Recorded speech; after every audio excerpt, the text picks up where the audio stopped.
Hello, my name is Cheryl Meyer, otherwise known as Cheryl M. Health Muse, and I am a health coach. I want to welcome you to my podcast, It Feels Good to Feel Good, Future-Proof Your Health. This is a weekly show that will share lifestyle changes that you can make to support your health yourself. Why do I want to share this information with you? 7 years ago, after being a business owner for 20 years, I woke up one morning in horrific pain where every bone and every joint in my body hurt. I went to the doctor, she ran lots of tests, and then she ran some more, and then she ran some more, and finally she called me and announced she was going to give me steroids, but there was absolutely nothing wrong with me and I should seek therapy. I knew something was wrong, I hurt. So she told me I would be on steroids for the rest of my life, and I refused that I was going to have a life of pain and pills. So why was I going to take steroids if there was nothing wrong with me?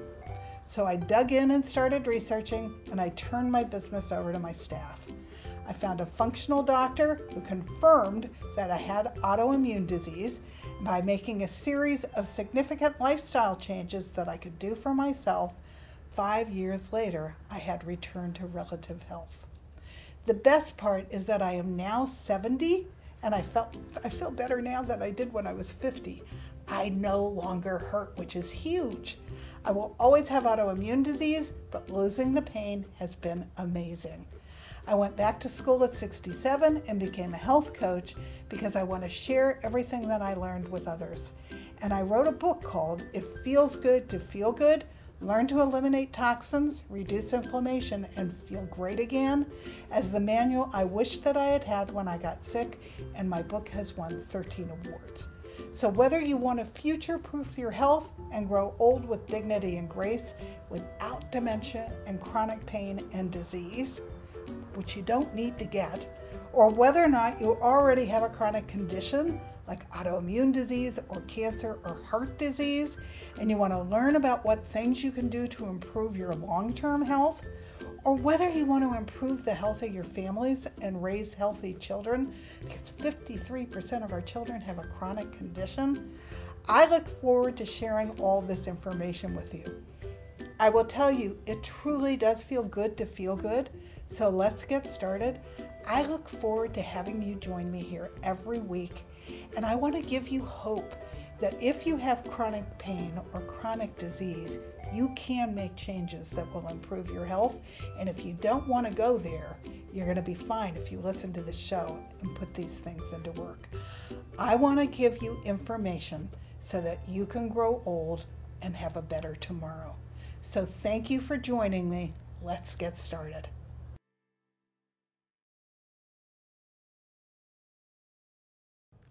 I'm Cheryl Meyer, or otherwise known as Cheryl M. Health Muse, and today we're going to talk about trees and their importance to health.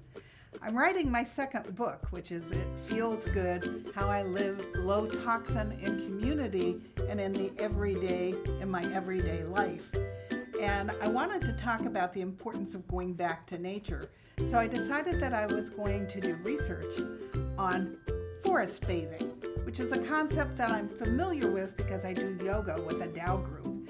But I didn't really know how incredibly complicated trees are, and I am now totally in awe of them. So I decided that I'd go a little bit off the beaten track of what you can't do or how to do what you need to do, and just talk about the joy of trees. Now, I'm in Southern California, so if I can get to a forest, I can go up my mountains, which the base of the mountains is about 5 feet away from my house, and I can wind up into the mountains and get into trees pretty readily. And we have a wonderful park where I live called the Los Angeles County Arboretum that's loaded with trees, which was originally Lucky Baldwin's estate here in Arcadia. He was a friend of Huntington who put the train through this area, and so he got a land grant. I don't know if he bought it or not, but he was the first major settler here in this area, and then Huntington had an Arcadia train stop. So there are lots of trees in the arboretum, and there's a natural lagoon in there, so it's really a marvelous park.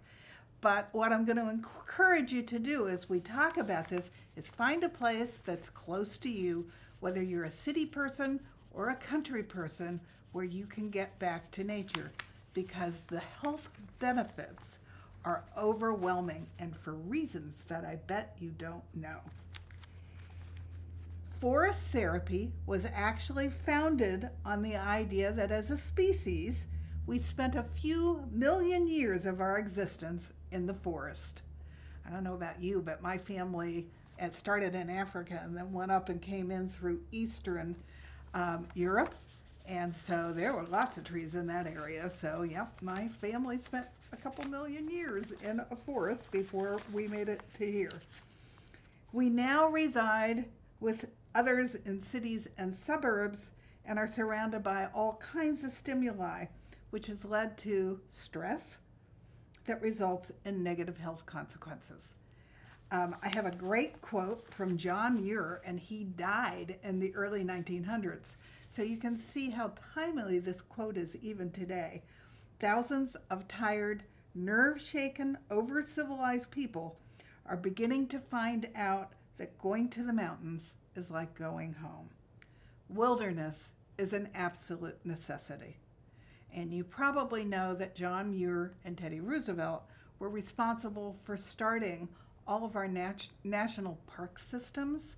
So it's really important that we maintain those public lands and not allow oil and other industry to encroach on them. And I'll talk more about that as we get going.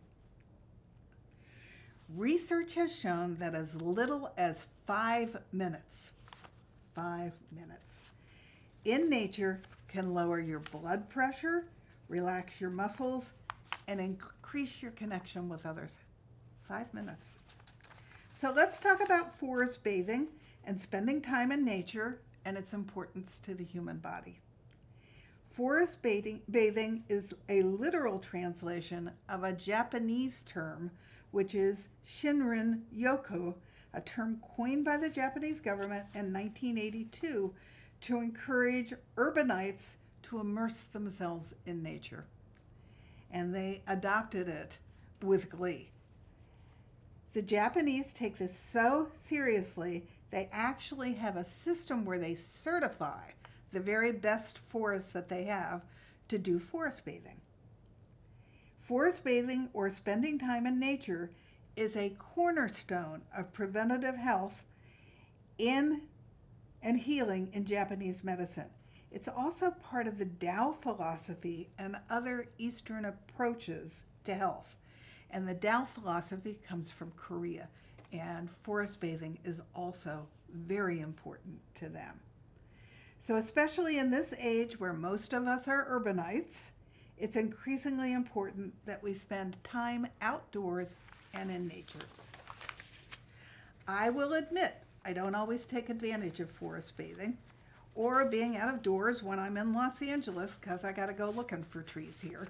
We're pretty flat and we are a desert area, although I do live in what's known as the San Gabriel Valley, and we have a lot more trees in our part of Los Angeles than some areas of Los Angeles do. But being out in nature is an important reason that I love living part-time in Sedona. I think I've mentioned to you all that I am married 4.5 years. My husband and I both had homes in Arcadia, so we sold his home and we bought a home in Sedona, which is a little slice of heaven on earth. Just being in my backyard in Sedona brings me serenity, as well as being able to walk along the Verde River or being out of doors in the tremendous beauty of the area. Just looking out of my kitchen window in Sedona, I remind myself how grateful I need to be every day, because I look at lush greenery with just one house way over there and the gorgeous red rocks over there. So it's really stunningly beautiful. So that's me being around nature, and I love getting out on the paths and getting into the areas where there are male and female vortexes there, all of which is good for my health and my body. The idea is simple. If a person simply visits a natural area and walks in a relaxed way, there are calming, rejuvenating, and restorative benefits. We kind of know this intuitively because when we get out into nature, we feel good. But we need to know it on a more cognitive level because it's so important to keep us healthy. And we're so busy, we don't make time in our busy day or our busy weeks to get out and be in nature.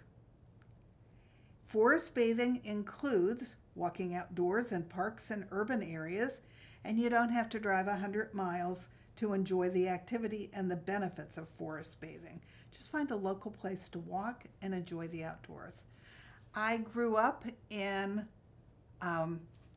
Yardley, Pennsylvania, and I was lucky because I lived next door to a field that had a huge forest next to it. So as a child, I would head out in the morning and I would go into the forest, and I was an avid reader, so I would find myself a comfortable place to sit amongst the trees and I would read. Now, my mother did have to go on a tick alert when I came home, and we had all kinds of ways that remove ticks. And in the chapter that I just wrote, I talked about what you do about ticks, but you shouldn't stay out of the forest because of that danger. Even though you could get Lyme disease, apparently if you get the ticks right away, then you don't get the virus, which I find fascinating. Biophilia is a term made famous by entomologist E.O. Wilson. And it means that humans are actually hardwired to connect with nature. In May 2019, Aaron Rubin of Outdoor Magazine also reported that there is growing research on the mental health impacts of having access to green spaces. And that means more and more doctors are prescribing nature to their patients. The benefits of forest bathing include, now prepare to be blown away, a boosted immune system, reduced blood pressure, reduced stress, improved mood, reduced anger, reduced anxiety. Being out in nature reduces cancer cells and helps you fight them, increases your ability to focus, even in children with ADHD, which is on the rise, by the way, so this is a good way to have an antidote for that.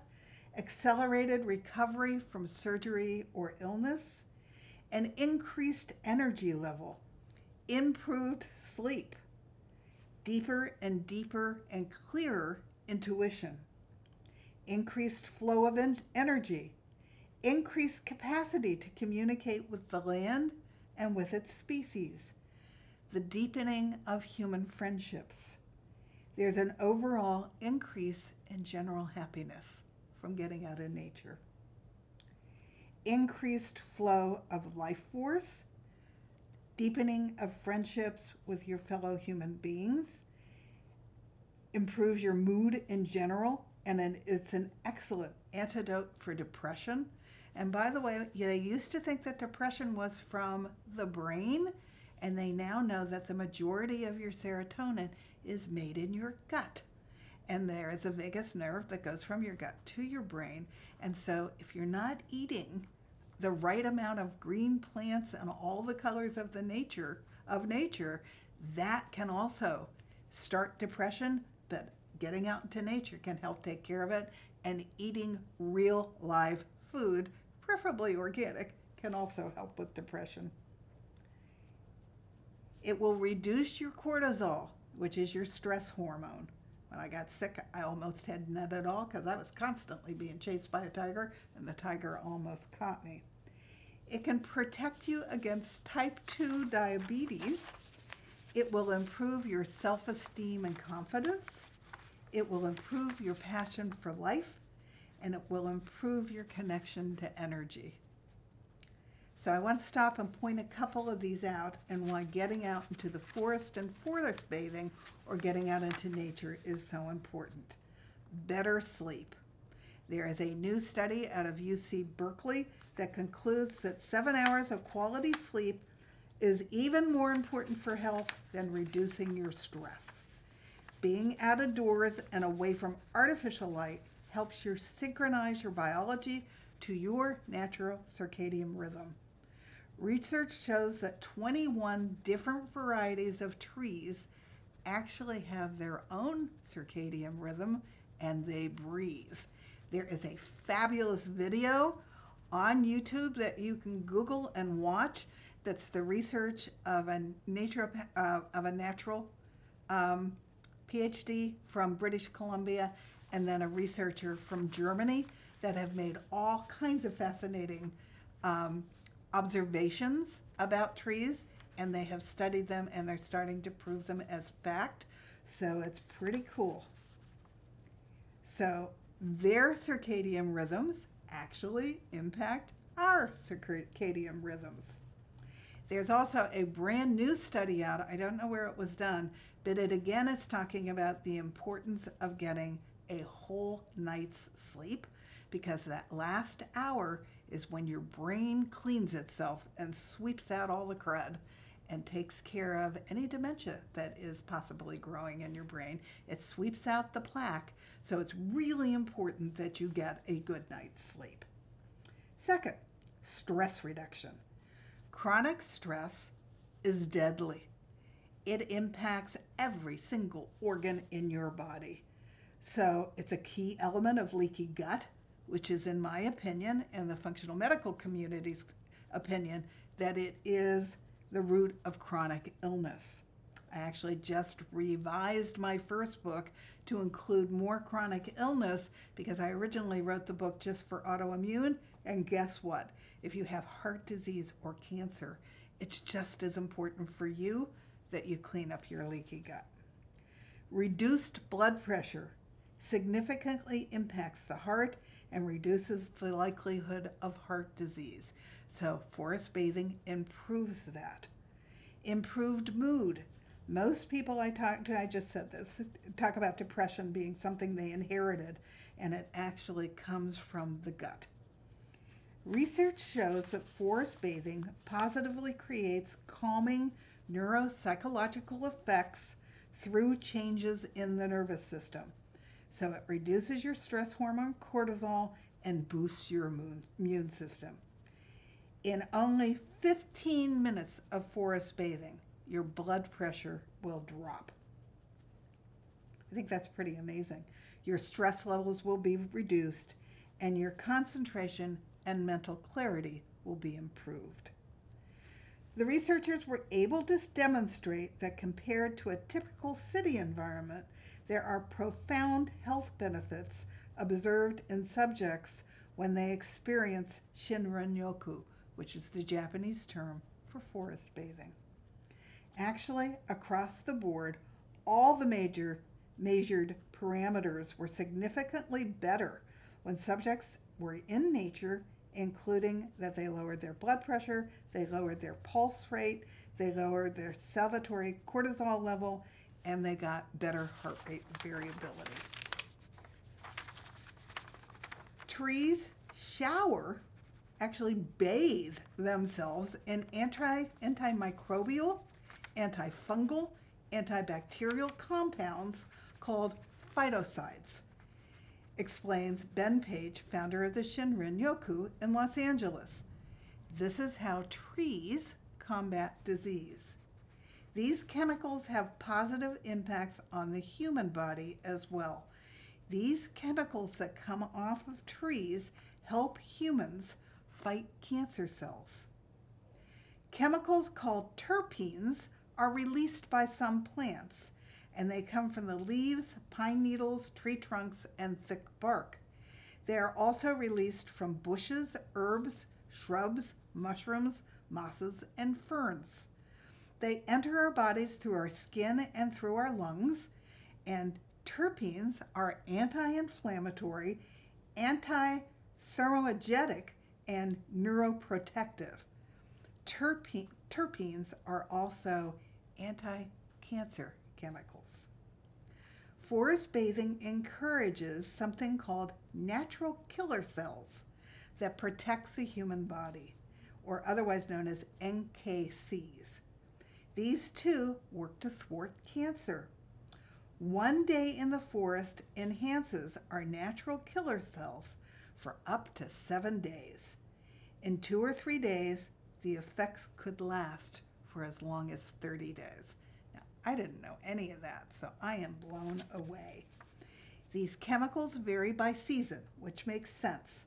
Terpenes are highest in the summer and lowest in the winter. This is another quote by John Muir. The clearest way into the universe is through a forest wilderness.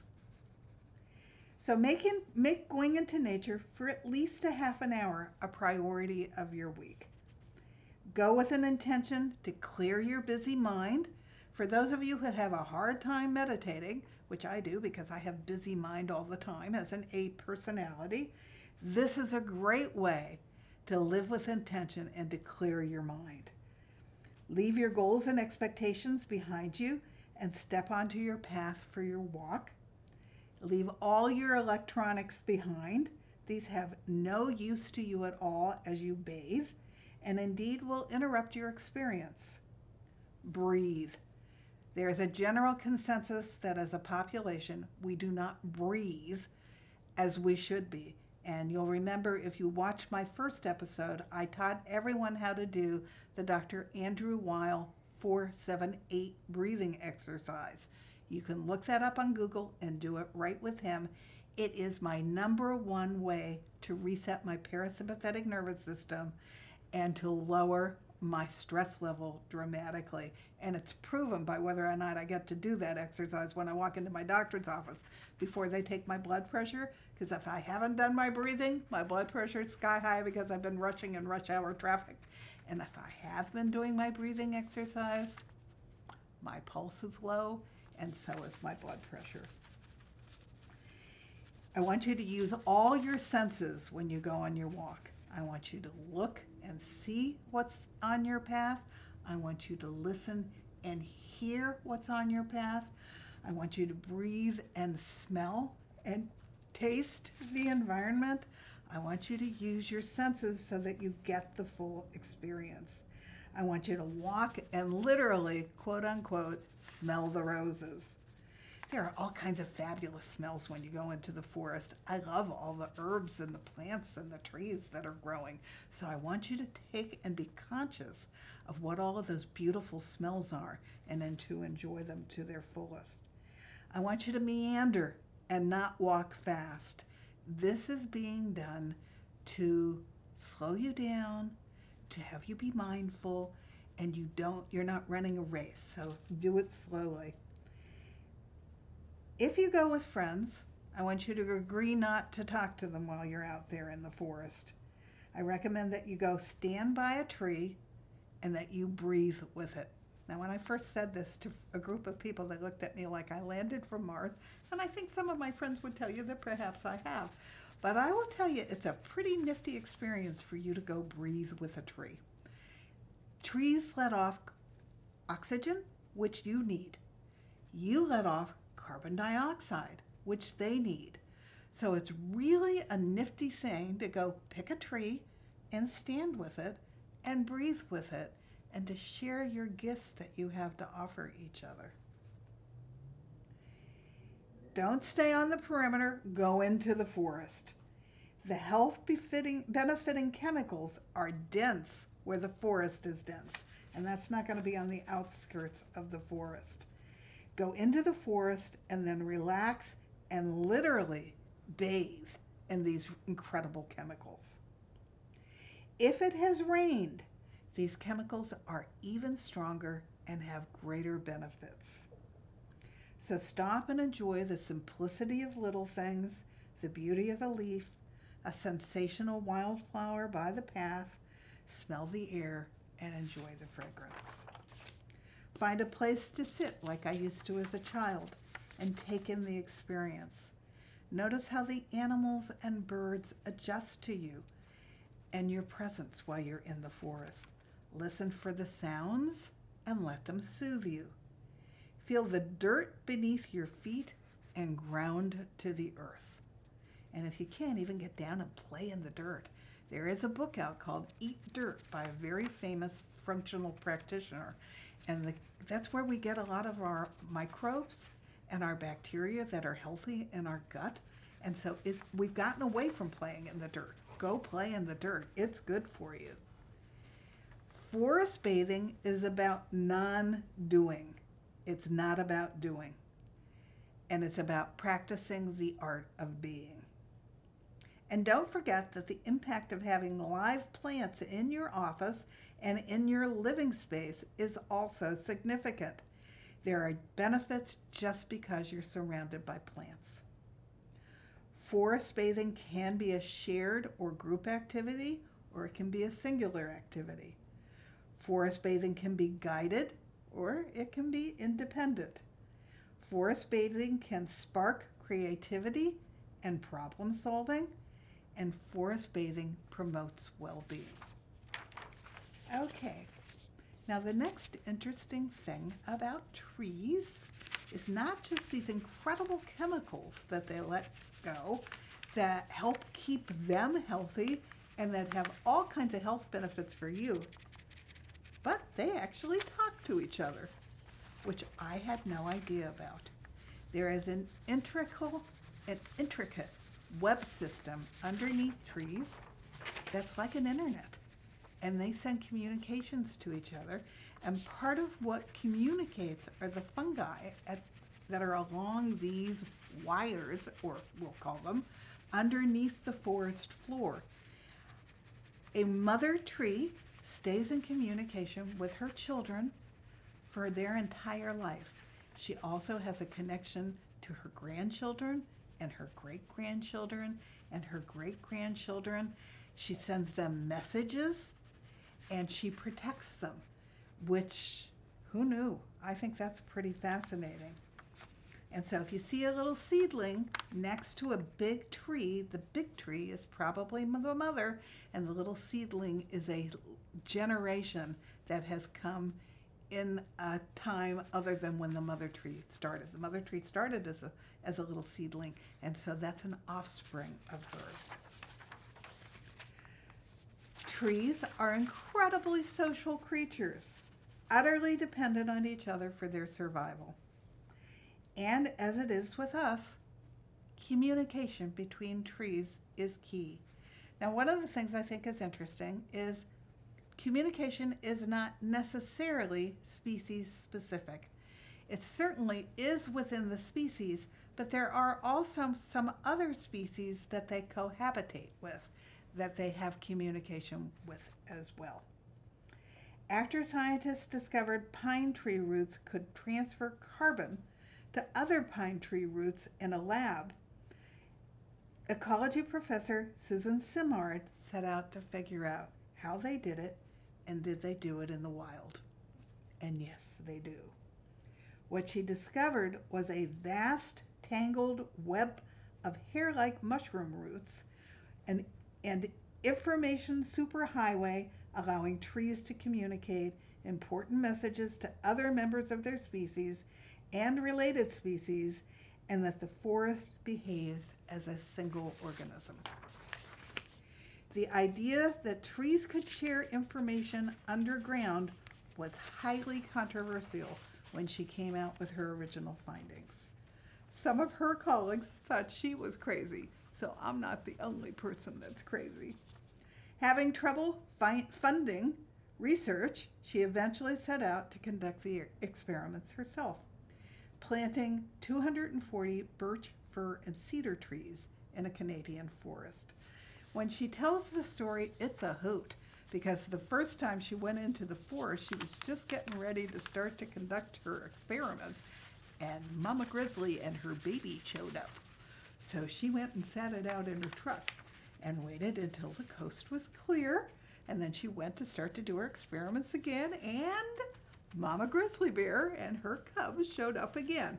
So it took her a while before she could actually start the experiments in the wilderness, but they're all integral to each other, so it's an important aspect of her experience. She covered the seedlings with plastic bags and filled them with various types of carbon gas. An hour later, she took the bags off, ran her Geiger counter over the leaves, and heard what she called the most beautiful sound. And this is in a TED Talk that you can also look up and listen to on the internet. It was the sound of a birch actually talking to a fir. The birch was saying, "Hey, hi there, can I help you?" And the fir was saying, "Yeah, can you send me some of your carbon? Somebody threw shade cloth over me and I need some." She also scanned the cedar's leaves, and as she suspected, silence. The cedar was in its own world. It wasn't part of this community, and so it was not connected into the fungal web linking birches and firs. The birch tree and the fir were a lively two-way conversation, but the cedar was not part of the conversation. When the fir tree was shaded by the birch in summer, the birch tree actually sent more carbon to it. When the birch tree was leafless in the winter, the fir sent more carbon to it. The two trees were totally interdependent, just like yin and yang. They were cooperators with each other. Trees communicate by sending mysterious chemical and hormonal signals to each other via the mycelium to determine which trees need more carbon, which need nitrogen, which need phosphorus, which need carbon, and which trees have some to spare, sending the elements back and forth to each other until the entire forest is balanced. Balance, the word balance comes up a lot when they're studying the forest and how they communicate with each other, just like the word balance is coming up a lot now in terms of how we take care of ourselves for human health. The web is so dense that there can be hundreds of kilometers of mycelium under a single footstep. The mycelium web connects mother trees with baby trees and allows them to feed their young. A single mother tree can provide nourishment for hundreds of smaller trees in the understory of her branches. Mother trees can even recognize their kin, sending them more mycelium and carbon and reducing their own root size in order to make room for their babies. This new understanding of tree communication had Simard worried about the implications of clear cutting. When mother trees are injured or dying, they send their wisdom on to the next generation. They can't do this if they're all wiped out at once. I don't know if it's in this article, but in the video, she even talks about that when you start to cull a forest, you should take trees some distance away from each other, and you should never take the mother tree. You can take a large child, but you really should leave the mother tree alone because she's so important to the health of all the many generations of trees that have sprung forth from her. When mother trees are injured or dying, they send their wisdom on to the next generation. You can take out one or two hub trees, but there comes a tipping point. If you take out one too many, the whole system collapses. Often, clear-cut forests are replanted with only one or two species, not with all the different species that were there when they started doing their cutting. These simplified forests lack complexity, making them much more vulnerable to infection and bugs. One of the things that the trees communicate to each other is if they're invaded by insects. They will send that message so that the chemicals start to come off the tree that repel the insects and protect the future generations that she's given birth to. To ensure the survival of the planet's lungs at a time when they are most crucial, right now, SMMARD suggests 4 simple solutions to end the damage from clear cutting.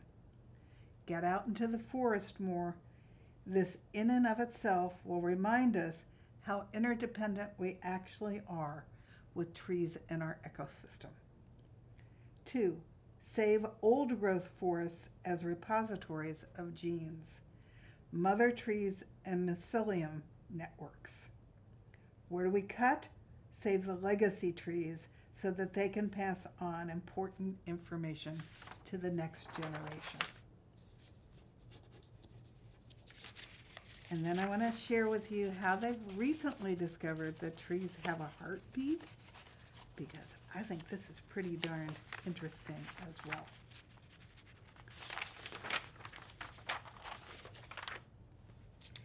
Until now, scientists thought water moved through trees by osmosis in a somewhat continuous manner. Now they've discovered the trunks and the branches of trees are actually contracting and expanding in order to pump water up from the roots to the leaves, similar to the way our heart pumps blood through our bodies. The only difference between our pulse and a tree's is the tree's much slower beating once every 2 hours or so. Instead of regulating blood pressure, the heartbeat of a tree regulates water pressure. So it's much slower than ours, but they do it on a circadian rhythm. And it slows down dramatically at night, and their branches actually lower significantly at night when they go to sleep. We've discovered that most trees have regular periodic changes in shape, synchronized across the whole plant, which imply periodic changes in water pressure. In Zielinski's 2017 study, and he's from the University of the Netherlands, they discovered that with terrestrial laser scanning, they could monitor 22 different tree species to see how the shape of their canopies actually changed as the day went around the clock. The measurements were taken in greenhouses at night to rule out sun and wind as factors in the trees. And after studying the nocturnal activity, the researchers came up with a theory that the movement means that motion is an indication that trees are actually pumping water up through their roots, and therefore it is a type of heartbeat.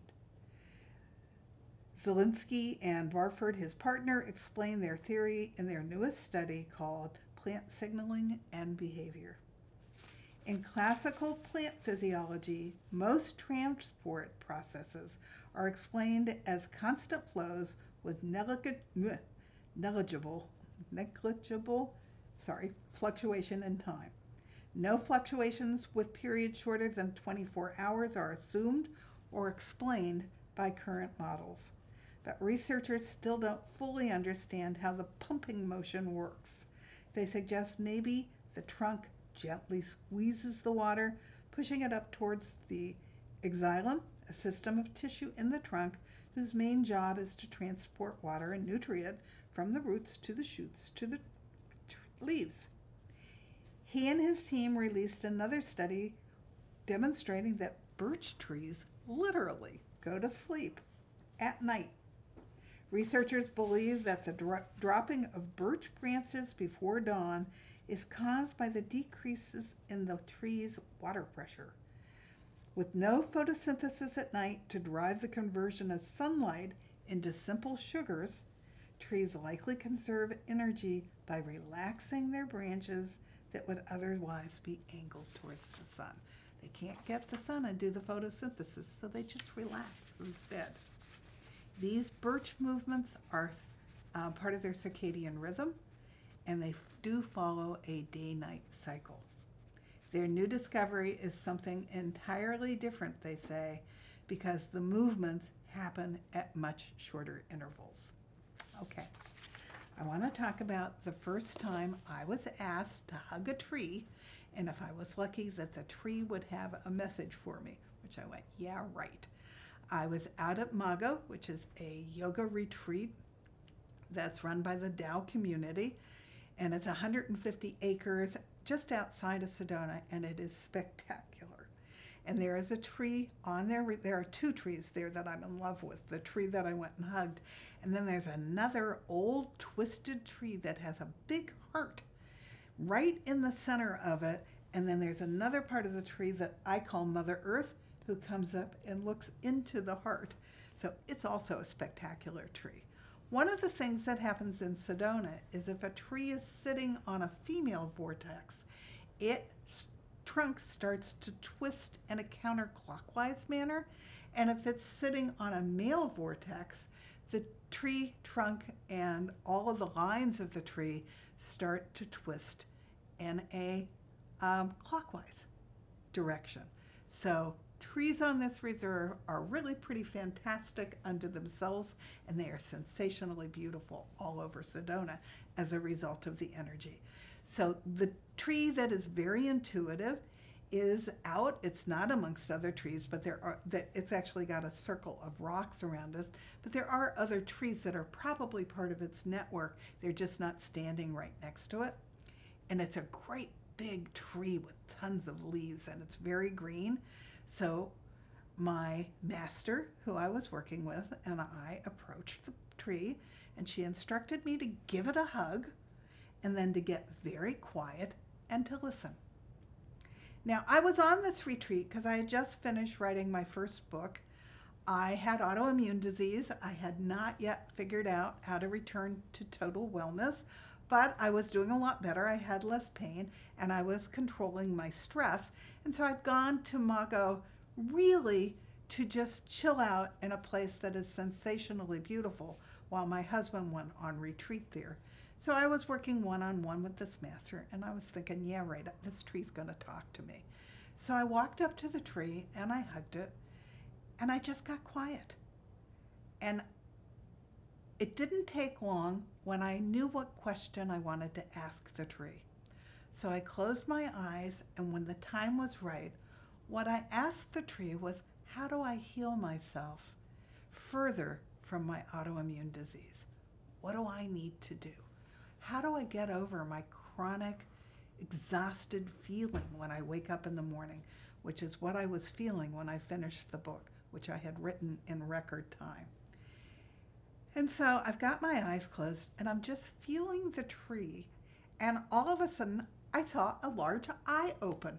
It looked like it was an eye on one side of an elephant, and it opened up big, and it looked at me, and it chuckled. And it said, Cheryl, why are you asking that question? You know the answer without even asking me. And I stood back and went, well, yeah, you're right. I do kind of know the answer. I'm a type A personality. I was there to slow down, and I needed to take better self-care of myself. So the tree was absolutely right. So then I closed my eyes and I got quiet again. And then a whole bunch of eyes opened in the tree that looked like elephant eyes and just looked at me. And it said, so why aren't you doing it? Why do you do what you do when you know what you know? So when I came back to Los Angeles, I wrote a blog about this because I was amused that the tree knew exactly what to say to me. Now, was it the tree or was it me? I don't know, but it certainly had wisdom. And I did know the answer, so it made me face it. So that's my story about getting out into the forest and forest bathing. You must have some place that you can get around live things. And I want you to find where that place is, and I want you to set time aside each week, at least for a half an hour, to get out in nature. The benefits are enormous. Whether you're sick or whether you're well, get out into nature. You're not out there to walk quickly.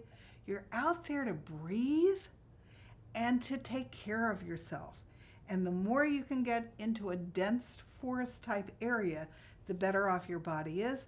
But if it's just taking a walk in a green area, don't deprive yourself of that because you don't have a big forest next to your house that you can go play in.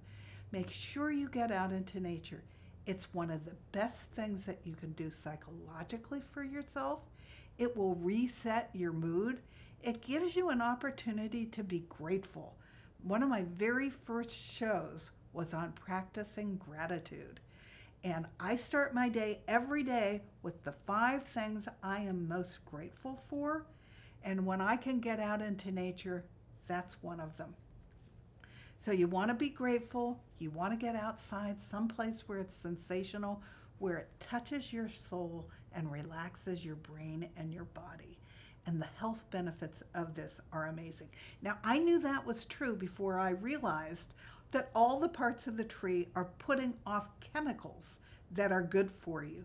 And so now that you know that, I want you to go get into the forest, and I want you to sit there and literally bathe in all those chemicals, because the health benefits are enormous. So that's our show for today. Thank you for listening.